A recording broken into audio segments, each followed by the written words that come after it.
ሰላም ለእናንተ ይሁን። እንደምናችሁ ውድ ቤተሰቦቼ፣ እግዚአብሔር የተመሰገነ ይሁን። እንግዲህ የጀመርነውን ይህ መንፈሳዊ ውጊያ ከጋሽ ዶክተር መለሰ ወጉ መጽሐፍ የጀመርነውን እንቀጥላለን ዛሬ ማለት ነው። እሺ ጸልየን እንጀምራለን። እግዚአብሔር አባታችን ሆይ በናዝሬቱ በጌታ በኢየሱስ ክርስቶስ ስም እዚህ ስላደረስከን እናመሰግንሃለን። መንፈስ ቅዱስ ሆይ በኢየሱስ ክርስቶስ ስም አስተምረን። ቀሪውን ሰዓት ጊዜ ሁሉ ለአንተ ሰጠን። በወደድከው ባከበርከው በልጅ በኢየሱስ ክርስቶስ ስም። እሺ እንግዲህ የሰይጣን እንቅስቃሴና አሰራር የሚለውን ምዕራፍ 3ን እያየን ሰይጣን ዓላማውን ለመፈጸም የሚጠቀምባቸው መንገዶች፣ እቅዱን ሐሳቡን ለመፈጸም የሚጠቀምባቸው መንገዶች አንደኛው መንግስታትን በራሱ ቁጥጥር ስር በማዋል ይሄ የየሀገሩ መንግስታትን አሉ አይደለ? የሀገሮች መሪዎችን በስሩ ቁጥጥር ስር በማዋል ብለናል። ሁለተኛው ደግሞ የሃይማኖት ስርዓትን በመፈጸም ነው።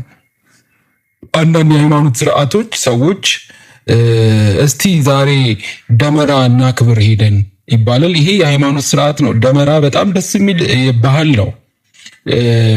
ባህል ነው። ላይክ ይሄ ሃይማኖታዊ ስርዓት ነው ማለት መስቀሉ የተገኘበት ምናምን እናክብር ይባላል። ከዛ በኋላ አንዳንድ ነገሮች ደግሞ የደመራውን ማለት የመስቀሉን ሐሳብ የሚቃረን ደግሞ ተግባር ሲሰሩ እናያለን።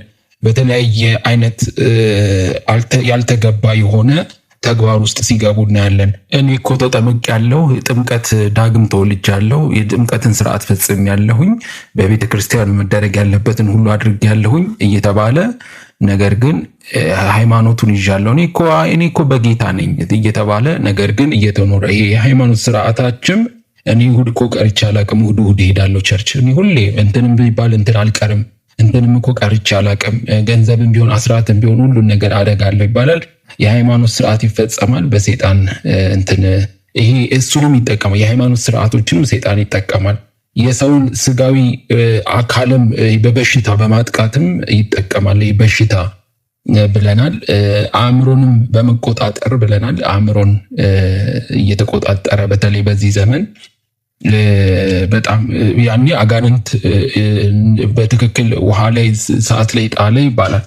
አሁን እሳት የሆነው ኢንተርኔቱ ነው። በእርግጥ እሳት ላይ እየጣላቸው ብዙዎችን ባልተገባ ነገር ውስጥ እየጣለ ያለው አእምሮን ተቆጣጥሮ ያለው ይኸው እጃቸው ላይ ያለው ሰይጣን የሚጠቀምበት ስልካቸውም ብዙ ሰዎች እየሆነ ነው። ብዙዎችን እየሆነብን ነው ማለት ነው። ሰዎችን ከምል እኔንም ጀምሮ የሚገዳደረኝ ሰይጣን የሚፈታተነን ስለሆነ ማለት ነው። ከዛ በኋላ ያየነው አንድ የተወሰነ ገጾች ዘለን ሰይጣን ራሱን የሚደብቅባቸው ስፍራዎች ብለን አይተናል። ሰይጣን ራሱን የሚደብቅባቸው ስፍራዎች አንደኛውን ነበር ያየነው፣ በራስ ወዳድነት የሚለውን ነበር ያየነው። በራስ ወዳድነት ውስጥ ሰይጣን ራሱን እንደሚደብቅ አይተናል። እንግዲህ ስለዚህ አሁን ወዳየናቸው መጀመሪያ እንዴት እነዚህ ቅድም ያየናቸውን 3-4 ነጥቦች ሰይጣን ዓላማውን ለመፈጸም የሚጠቀምባቸው መንገዶች ሐሳቡን ባለፈው ስላልጨረስ ነው አሁን እንጨርሳለን ማለት ነው። ዓላማውን ለመፈጸም የሚጠቀምባቸው መንገዶች በሚለው ስር ማለት ነው። ይህን መጽሐፍ እግዚአብሔር እንዲያዘጋጁ መንፈስ ቅዱስ የረዳቸው ዶክተር መለሰ ወጉን እግዚአብሔር አሁን ባሉበት ስፍራ እግዚአብሔር በመንፈስ ቅዱስ ኃይል ያበርታቸው። ጌታ ነገሮቻቸውን ሁሉ ይባርክላቸው። ያላቸውን ሁሉ አገልግሎታቸውን፣ ሕይወታቸውን፣ ትዳራቸውን፣ ኑሯቸውን፣ ልጆቻቸውን ሁሉ በናዝሬቱ በጌታ በኢየሱስ ክርስቶስ ስም ባርኮ ለበረከት ያርጋቸው። በኢየሱስ ስም የተባረኩ ይሁኑ። ይሄ መንፈሳዊ ውጊያ የሚለው መጽሐፍ ከዶክተር መለሰ ወጉ እያየን ስለሆነ ማለት ነው። በጣም የማከብራቸው የተከበሩ የእግዚአብሔር ሰው ናቸው። በእድሜያቸው ለጌታ ሕይወታቸው ለጌታ የሰጡ ሰው ናቸው እና የሚጽፉትን መጽሐፎች ብዙዎቹን አንዱን እንኳን አይታችሁ ከሆነ እኔ ልክ እንደ ዎችማኒ ያህል እንትን ባይል ልክ እንደ ዎችማኒ መጽሐፎች በጣም ትራንስፎርሜቲቭ ናቸው። በጣም ተግባራዊ የሆነ ክርስትናን የምንፈተንበት የምናይበት ነው እና እግዚአብሔር በእውነት ኢትዮጵያዊ ትልልቅ ምሁራን ስላሉ ሌላ ጌታ ቢፈቅድና ቢረዳን ብናይ እኔ በጣም ሕይወቴን ያስደነገጠኝ መጽሐፍ አንድ ዘማሪ ነው። ግን እጄ መጽሐፉ ገባና ድንገት ሳነበው በኢየሱስ ስም ኢትዮጵያ እንዲህ አይነት ሰው አላት ብዬ ያስደነገጠኝ ካልተሳሳትኩ ደረጀ ሙላቱ ፓስተር ይመስለኛል፣ ዘማሪ ነው መሰለኝ። ዘማሪ እንደሆነ ተጋብዞኛ ቸርች መጥቶ አይቼዋለሁ። በጣም ነው የማከብረው። እግዚአብሔር ይባርከው። ደረጀ ሙላቱ በጣም የመጽሐፍ ጸጋ አለው። እሱንም መጽሐፍ አንድ ቀን ጌታ ይረዳንና እናጠናለን። በጣም በእውነት ነው የምነግራችሁ። በየቸርቹ የሚጋበዘው በዘማሪነት ነው። ግን አንዱን መጽሐፍ እንደው አብረን ብናይ እንደው ጌታ ይረዳናል። ሌላኛው መጽሐፍ በጣም ጎበዝ ከምለው የክብር ሕይወት ቤተክርስቲያን የሚባል ቸርች ነው። ሪቨራንድ ተዘራ ያሬድ ይመስለኛል ካልተሳሳትኩኝ። የእሱን መጽሐፍ የተወሰነ አንድ ሁለቱን ነው እንደዚህ አንብቤያለሁ። በጣም ጎበዝ ነው። እግዚአብሔር ጸጋ የበዛለት ሰው ነው። በእውነት በጣም ጥሩ መጽሐፍ የሚችሉ ኢትዮጵያውያን ጥሩ ጸጋ ያላቸው እግዚአብሔር ጸጋ ያበዛላቸው ጸሐፊዎች እንዳሉ አይቻለሁ። እነዚህን ጸሐፊዎች መጽሐፍ ሬማና ሎጎስ ምናምን የሚሉትን ማለት ነው መጽሐፍ የጻፈው ተዘራ ያሬድ።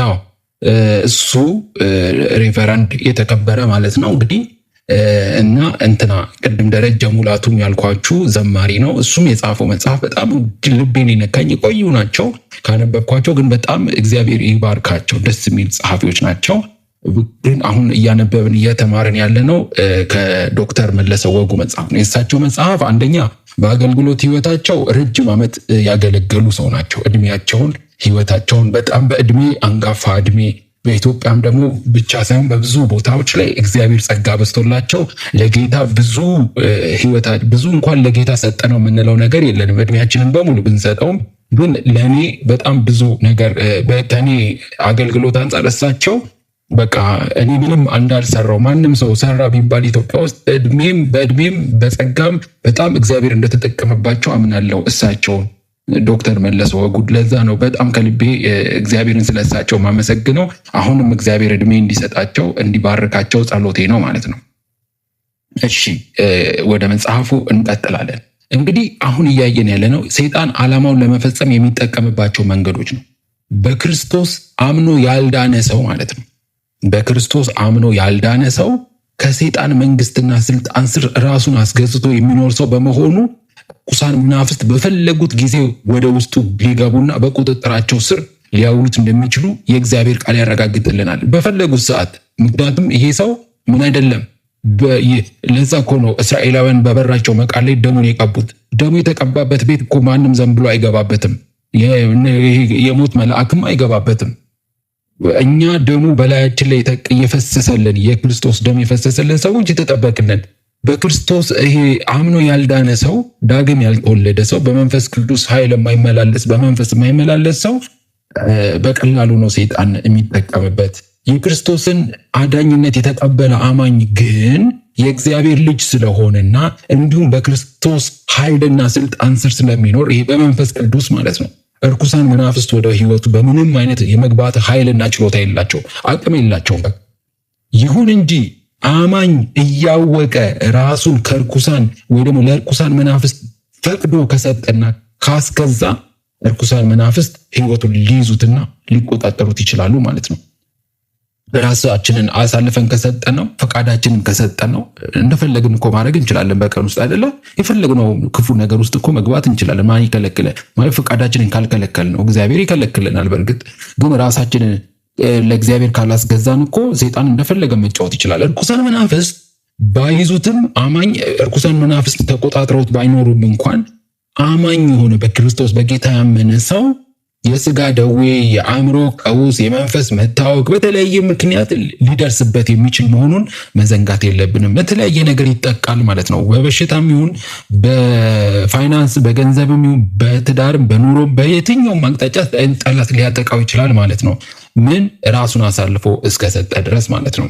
ፈቅዶ ራሱን ለርኩሳን መናፍስት ከሰጠ አንድ በጌታ አምናለሁ የሚል ሰው በርኩሳን መናፍስት አማካኝነት የሚመጡ ከላይ የገለጽናቸው ችግሮች በሽታ ምንም መነግ ችግሮች በሙሉ በህይወቱ ሊደርሱበት ይችላሉ ማለት ነው።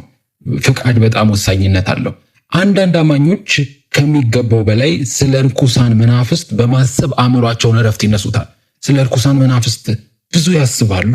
ትንሹንም ሆነ ትልቁን ነገር የሚያሳብቡት በርኩሳን መናፍስት ነው ማለት ነው። በቃ ርኩሳን መናፍስት ለምሳሌ የመኪና ጎማ ቢተነፍስባቸው በቃ ወደ ቸርች እየሄዱ ሊሆን ይችላል። ብቻ መኪና ጎማ ወይ ደግሞ አንድ እንግዳ የቤተክርስቲያን አገልጋይ ወይ ደግሞ የሆነ ሰው ቤታቸው ሲመጣ የጣሉት ምግብ ሳያማስሉት ቀርቶ ቢያርባቸው እርር ቢልባቸው እሳቱ ላይ ወይንም ደግሞ ቢገነፍልባቸው የጣዱት ምግብ ማለት ነው። ወይ ደግሞ ልጃቸው ኩፍኝ ቢይዘው የሆነ ኩፍኝ አይነት ነገር ፊቱ ላይ ቢወጣ የደሞዝ ጭማሪ ባያገኙ ምንድነው የሚሉት? ሰይጣን እየተዋጋኝ ነው በማለት ምክንያት ሲሰጡ ይሰማል። አንዳንድ ሰዎች እንደውም እኔ የሚገርመኝ እባብ ቤታቸው ውስጥ ቢገባ እባብ ትንሽ እባብ ወይ ደግሞ ትልቅ እባብ ቢያገኙ በኢየሱስ ስም ሰይጣን እዚህ ቤት እየተገዳደረኝ ነው ይላሉ። እባብ አይጥ ምናምን እባብ እኛ በጌታ ያለን ሰዎች እባብ ክፉ ያደርጋል ብሎ ስለተነገረን በጣም እባብ የሰዎችን የአዳምና ሔዋንን ሕይወት አበላሸ ተብሎ ስለተነገረ እባብን እንደዚህ አይነት ነገር ሰው ይፈራል። አንድ ቻይናዊ ግን እባብን ሲያይ ዋው እግዚአብሔር ሆይ ተመስገን ብሎ ዘሎ እባቡ ላይ ነው የሚወጣው። ምክንያቱም ቆንጆ ጥብስ አድርጎ ቀቅሎም ቢሆን ይበላዋል ማለት ነው። በጣም የሚጣፍጥ አድርጎ ሰብቶ ይበላዋል። በቀላሉ በነፃ ቤቱ ድረስ ምግብ መጣለት ማለት ነው። እኛ ግን አጉል ለሰይጣን ሔዋንና አዳምን እኮ የጣላቸው እባቡ ሳይሆን ፍቃዳቸው ነው። ዋናው ነገር ፍቃዳቸውን ነው የሰጡለት እንጂ እምቢ ቢሉ እኮ በግድ እጃቸውን ጠምዝዞ ካልበላችሁ ብሎ አላስገደዳቸውም እኮ። እባብ እኮ ያን ያህል ፓወር ኖሮት አቅም ኖሮት ሳይሆን የነሱ የራሳቸው አቅም ነው ራሳቸውን የገደላቸው፣ ራሳቸውን ለሞት አሳልፈው የሰጡት እንጂ በእርግጥ አላታለለም ማለት ሳይሆን፣ ግን ለመታለል ግን ራሱን አሳልፎ የሰጠ ሰው እኮ አሁን እኮ ከቤቱ ማናችንም እኮ አሁን እየታለለ የሚኖር ሰው ሊኖር ይችላል በቀላሉ ማለት ነው። እና እንዲህ አይነት ነገር አለ። ስለዚህ ሁሉ ነገር ከሰይጣን ጋር እናያይዘው ከሆነ በቃ ሰይጣን እየተዋጋኝ ነው እንላለን ማለት ነው። ኧረ በኢየሱስ ስም ማለት ከሚገባው በላይ ስለ እርኩሳን መናፍስት በማሰብ አእምሯችን ሲያዝ ሰይጣን በሌለበት ስፍራ ሁሉ እንዳለ ሆኖ እንዲታየን ይሆናል ማለት ነው። በቃ ትልቅ ቦታ እንሰጠዋለን። በቃ እሱ ነው በቃ ሁሉ ነገር በቃ እየተቆጣጠረ ያለው ሁሉን ነገር የሱ ነው። ምናልባት እኮ ይህን ያህል አሳሳቢ ላይሆን ይችላል ማለት ነው። አሳሳቢ የሚሆነው ግን ሰይጣን በሌለበት ስፍራ ሁሉ አለ በማለት በየክፍሉ እየገባን እርኩሳን መናፍስትን ስናባርር ነው። እዚህ ክፍል የገባ መኝታ ቤት ውስጥ፣ ሳሎን ውስጥ ምናምን እያለ ስናባርር፣ በግል ህይወታችን ውስጥ ግን በስውር የሚያካሂደውን እንቅስቃሴና እንዲሁም የሚፈጥሩትን ትርምስ ማየት የተሳነን እንደሆነ ብቻ ነው። በጣም ሌባ ልክ እንደ ሌባ ቁጠሩ። ሰይጣን እኮ ሌባ እኮ ሲመጣ ቀስ ብሎ ነው ደግሞ በበር አይገባም። በሚገባው እኮ በድብቅ ወይ በጣራ በኩል ላላ ባለበት መልኩ ምንድነው የላለው የህይወታችን ማለት የቤታችን ክፍል ሚስማሩ ለቀቅ ያለ ክፍል ካየ ሚስማሩ ለቀቅ ያለ ወይ መስኮቱ ትንሽ እንትን ያለ ካለ አንድ ባለሀብቶች የሰማሁት አለ በቅርብ እንዲህ ቅርብ ሰው ነው ይነገረኝና አንድ ቀን ቤት የሚጎበኙ ሰዎች ቤቷቸው ለረሂ በር እዚህ ጋር እኮ ይሄ ቁልፉን ቀይሩት ይሄ ነገር በቀላሉ ያስገባል ላሏቸው ፎቅ ላይ ማለት ነው።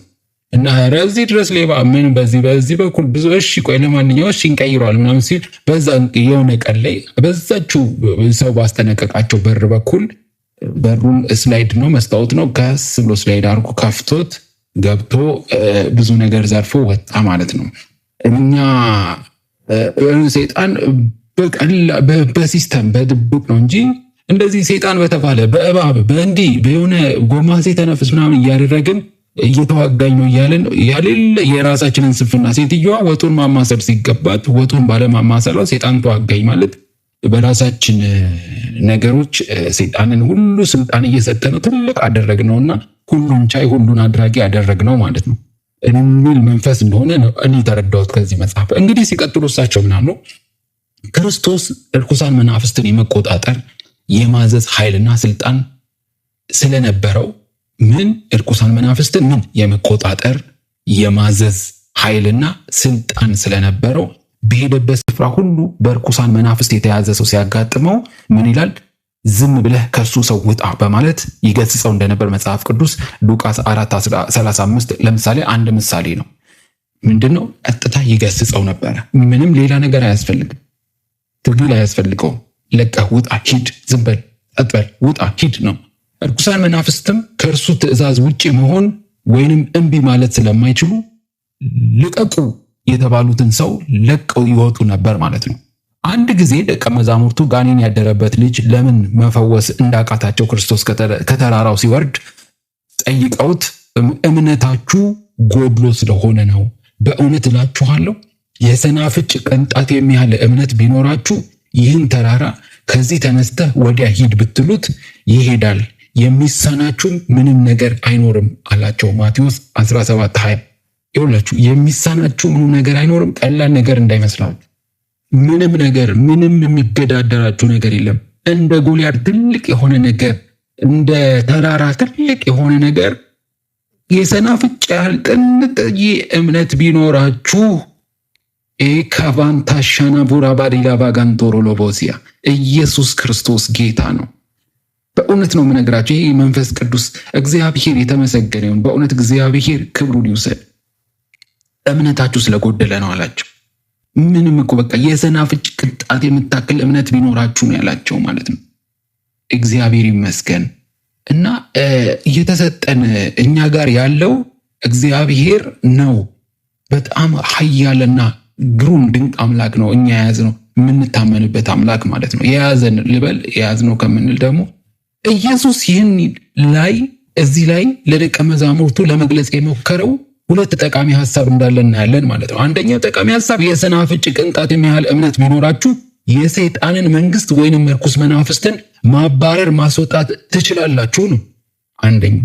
ሁለት ምንድን ያልኩት ልድገመው። የሰናፍጭ ቅንጣት የምታክል እምነት ቢኖራችሁ የሰይጣንን መንግስቱን ርኩሳን መናፍስትን ማባረር ማስወጣት ትችላላችሁ ነው። ሁለተኛው ይህን አይነቱ እርኩስ መንፈስ በጸሎትና በጾም ካልሆነ በቀር ከቶ አይወጣም ሲላቸው ደግሞ ማሸነፍ የሚችሉት በራሳቸው ኃይል ሳይሆን በትግልና በጉልበት በምናምን ሳይሆን በእግዚአብሔር ላይ ፍጹም በመታመን ብቻ እንደሆነ ሲገልጽላቸው ነው ያለው። ጾም ጸሎት ስጋን ነው የምታደክሙት እና በዛ ካልሆነ አትችሉም፣ በእግዚአብሔር ካልሆነ።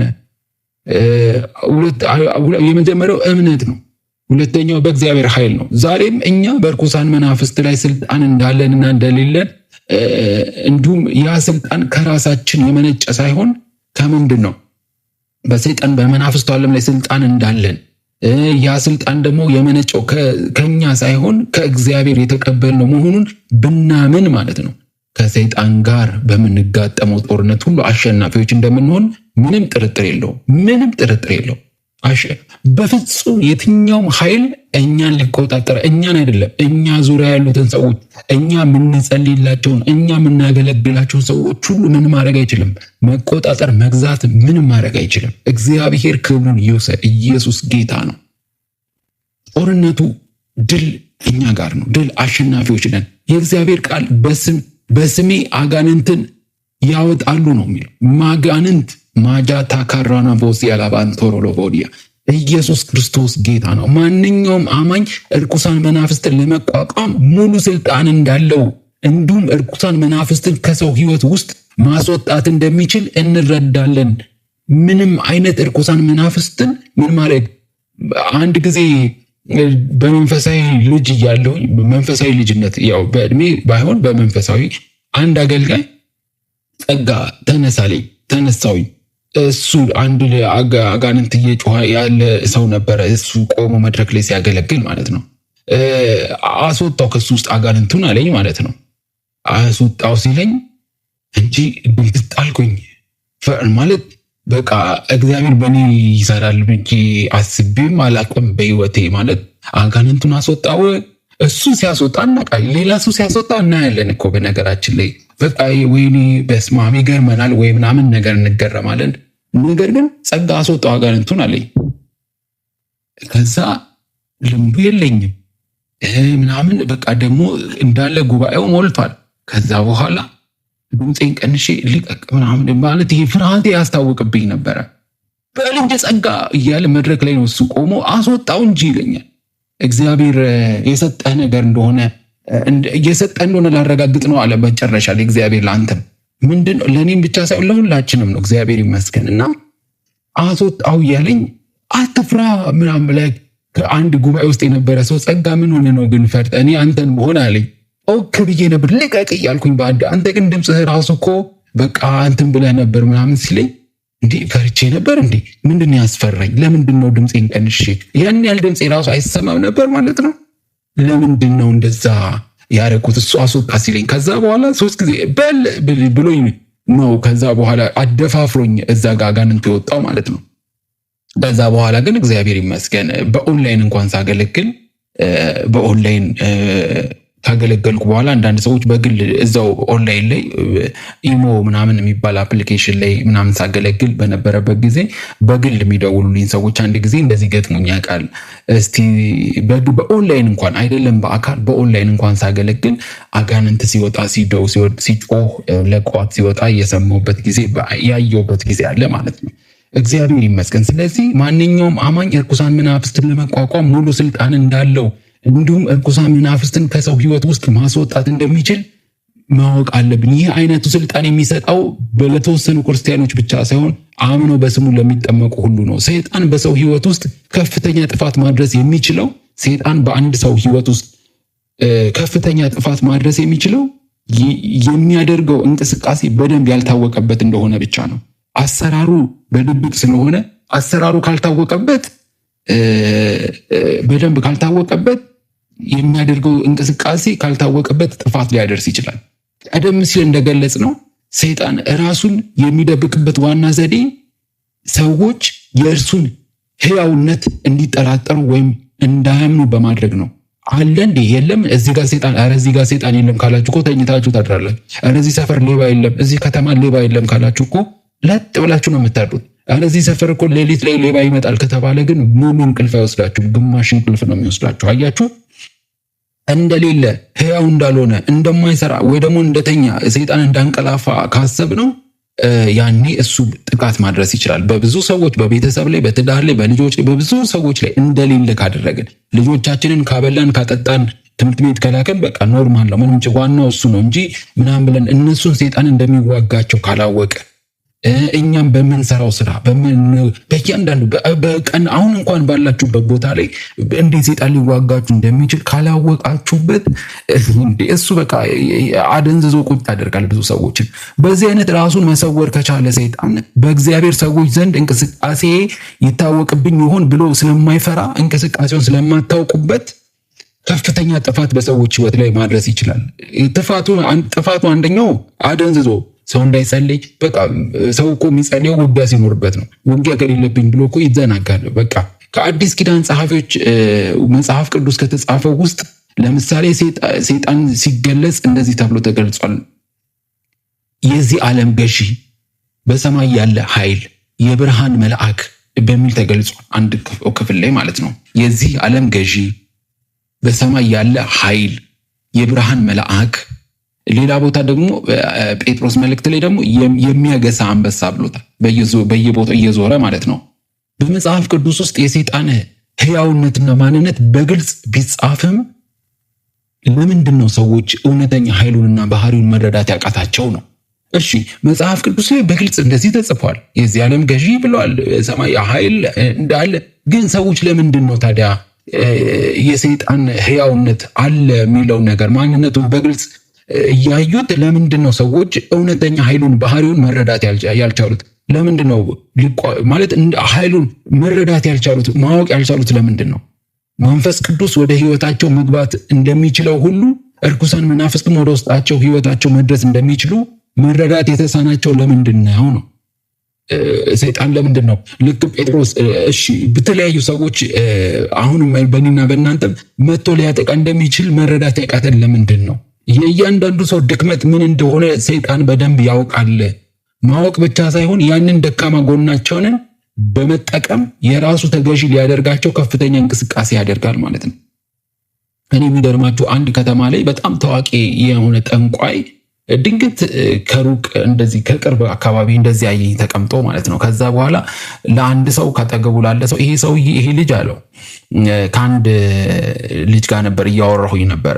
ይሄ ልጅ የሚፈትነው ነገር ይሄ ነው አለና እንዴት አወቀ ብዬ ገረመኝ ማለት ነው። የዛሬ አይ ቲንክ 11 ዓመት ይመስለኛል።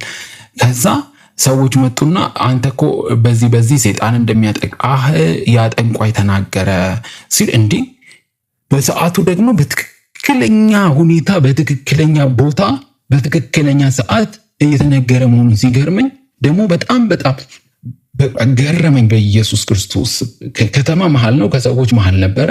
ግን ይህንን ነገር ሰይጣን አያችሁ ድክመታችንን ያውቃል።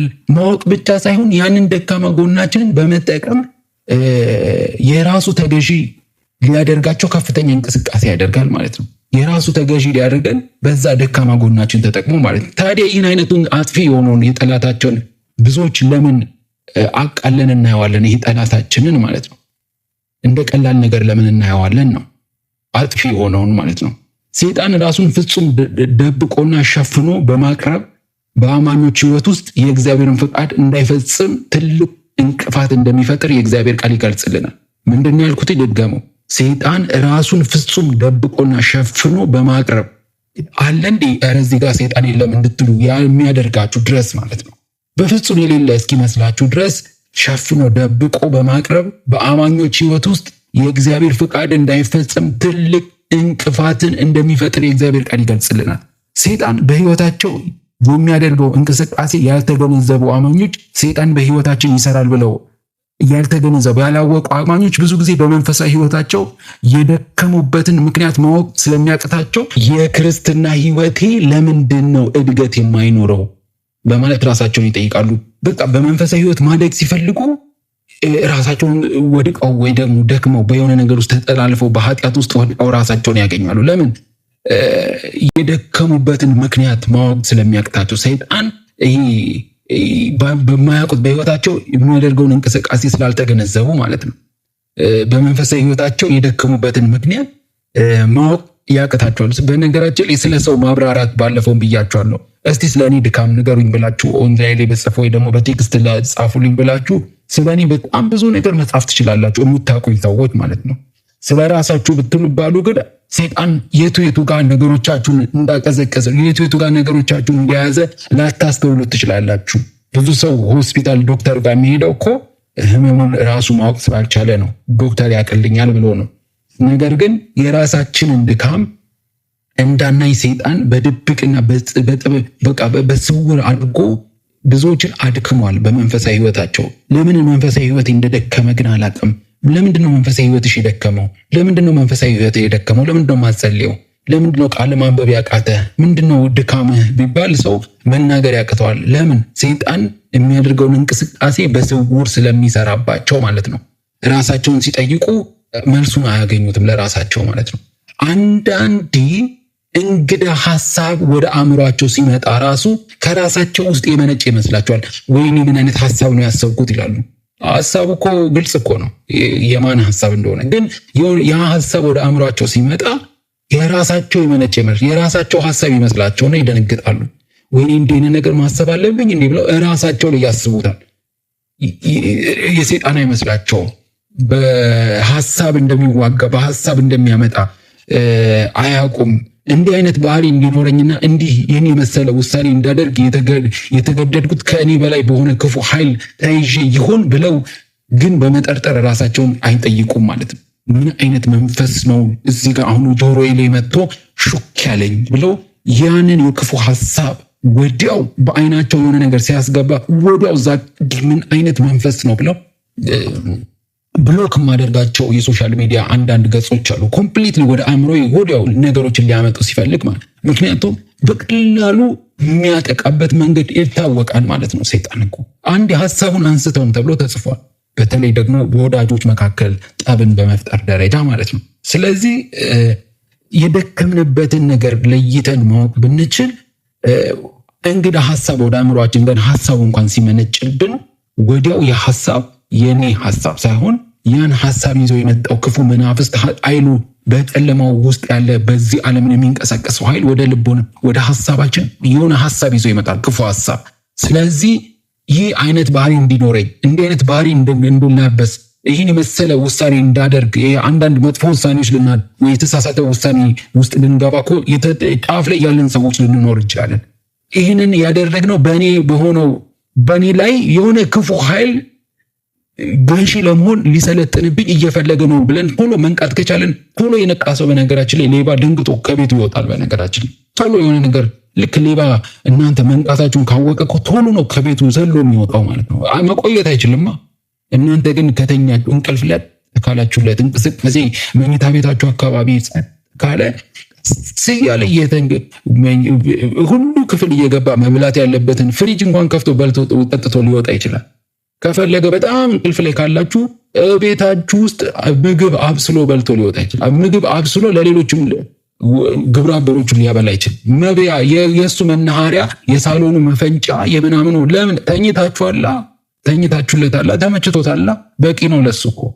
አያችሁ ኢየሱስ አንድ ጊዜ ስለ መከራውና ስለ መሰቀሉ ሞት ሲናገር እኔ እሰቀላለሁ እሞታለሁ በሚልበት ጊዜ ጴጥሮስ ሰምቶ ይህ በአንተ ላይ ፈጽሞ አይድረስ አለው ማለት ነው። ኢየሱስ ይህን ክፉ ሐሳብ ከጴጥሮስ እንዳልመነጨ ስላወቀ አንተ ሰይጣን ወዲያ ሂድ ብሎ እንደገሰጸው እናስተውላለን። አንዳንድ ሰዎች ለዛ ነው ወይኔ በእናትህ አንተ ለምንድን ነው ኧረ በጣም እየጾምክ እያበዛ አትድከም፣ በቃ ጌታ እኮ ይሄን አይደለም የሚፈልገው፣ ጌታ እኮ የሚፈልገው ምናምን ብለን ያዘንን እንመስላለን።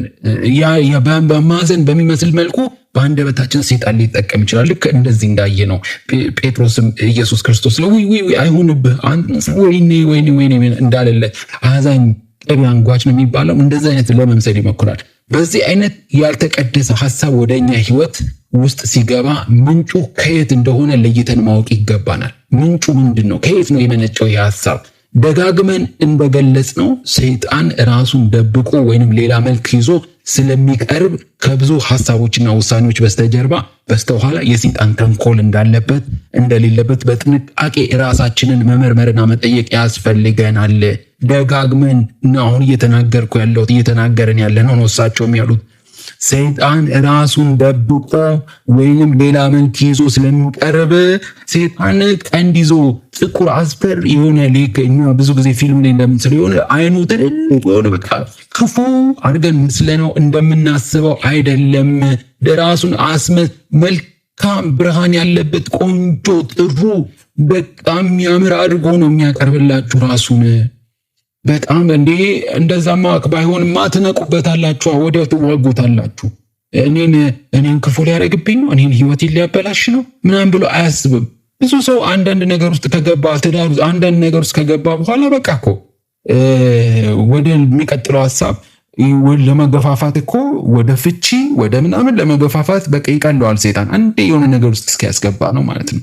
ከዛ በኋላ አንድ ቤተክርስቲያን መቀየር የጀመረ ሰው 10 ቤተክርስቲያን ቢቀይር አይጠግብም አይረካም ማለት ነው። እሱም ቦታ ቢሄድ ማለት ነው። ስለዚህ ተንኮል እንዳለበት መጀመሪያ ሲቀርብ መልክ ይዞ የሚቀርበው ከብዙ ሐሳቦችና ውሳኔዎች በስተኋላ ከብዙ ከምንወስናቸው ሐሳቦች ብዙ ሐሳብ ወደኛ ከሚመጡልን ሐሳቦች በስተጀርባ ብዙ ከምንወስናቸው ከምናደርጋቸው ተግባሮች በስተጀርባ የሰይጣን ተንኮል እንዳለበትና እንደሌለበት በጥንቃቄ ራሳችንን መመርመር ያስፈልጋል። ምንም የሚያስቸኩል ነገር የለም። ሰይጣን የኛን የግል ፈቃድ ወይም ምርጫ ምን ጊዜም ቢሆን መጣስ ስለማይችል እኛን አልፎ ጥሶ መግባት አይችልም። ሰይጣን እኛነታችንን ወይም የህይወታችንን አቅጣጫ እኛው ሳናውቀውና ሳንፈቅድለት መለወጥ የሚችል ኃይል ይኖራል ብለን አንፈራም፣ መፍራትም የለብንም። እኛን ሳንፈቅድለት ግባ ብለን በራችንን ሳንከፍትለት እኛ ሳናቀው የሚቆጣጠረን ሰይጣን የለም። እንኳን እሱን አይደለም። የሚገርማችሁ ነገር በጣም የሚገርመኝ ነገር እግዚአብሔር መቼስ እኮ እግዚአብሔር የተመሰገነ ይሁን። መጽሐፍ ቅዱስ እኮ አቤት ያልነገረን ነገር የለም። ይሁላችሁ እናንተና እኔ እግዚአብሔር እኔ በራሴ ህይወት ምስክርነት ልንገራችሁ። እኔ አንድ ቤት ስገባ እግዚአብሔር በእኔ ውስጥ ስለሚኖር እኔ ምንም አይደለሁም። እኔ ምንም እንዳልሆንኩ አውቃለሁ። እኔ ማን እንደሆንኩ እማቀው ክርስቶስ ኢየሱስ በእኔ ሲሰራ ብቻ ነው። ስለዚህ እኔ ጋር አብሮኝ ክርስቶስ እዛ ቤት እንደሚገባ ብዙ ጊዜ ስለማይ እዛ ቤት ውስጥ ያለ ያጋነንት ስራ ልክ ያን ስፍራ ሲለቅ ይሰማኛል። ምክንያቱም የእግዚአብሔር ፕሬዘንስ ከኔ ጋር፣ የእግዚአብሔር አብሮነት፣ የእግዚአብሔር መገኘት ከኔ ጋር ስለሚኖር ልክ ሳሙኤል በእግዚአብሔር ቤት ዝም ብሎ ይኖር ነበር። በእግዚአብሔር ቤት ሲኖር የእግዚአብሔር መገኘት በሱ ላይ እየጨመረ ክብሩ፣ ሞገሱ፣ ኃይሉ በሱ ላይ እየጨመረ ሲመጣ የሆነ ሰዓት ላይ በሙላት የእግዚአብሔር ክብር በሱ ህይወት እኔ አሁን በህይወቴ በሙላት እንደ ሳሙኤል ተገልጧል ለማለት አልችልም። ጌታ ገና እያሳደገኝ ያለ ሰው ነኝ። ገና ብዙ ኃይል ብዙ ነገር መቀበል ይጠበቅብኛል። ገና እግዚአብሔር የበለጠ ክብሩን ይገልጥብኛል ብዬ አምናለሁ። ነገር ግን ሳሙኤል ግን የነበረበት ከፍታ ምንድነው? እሱ የነበረበት ከተማ ላይ አጋንንት መጥቶ መሰልጠን አይችልም። እያንዳንዱ ሰው በልሳን ነው የሚናገረው። ሳኦል እንኳን ዳዊትን እያሳደደ መጥቶ ልክ እዛ ከተማ ሲደርስ በልሳን ተናግሮ ጸልዮ ተመልሶ ወጣ። ምክንያቱም ክፉ መሰልጠን አይችልማ። የሳሙኤል በዛ ቦታ እኛ ብዙ ጊዜ ቤተክርስቲያን መገኘት እንላለን። እኛ የእግዚአብሔር ቤተ መቅደስ ነን። መንፈስ ቅዱስ በእኛ ላይ ነው ያደረው። ስለዚህ እኛ ባለንበት ቦታ፣ እኔ ባለሁበት ስፍራ፣ እኔ በምንቀሳቀስበት ስፍራ የእግዚአብሔር ፕሬዘንስ አብሮኝ አለ።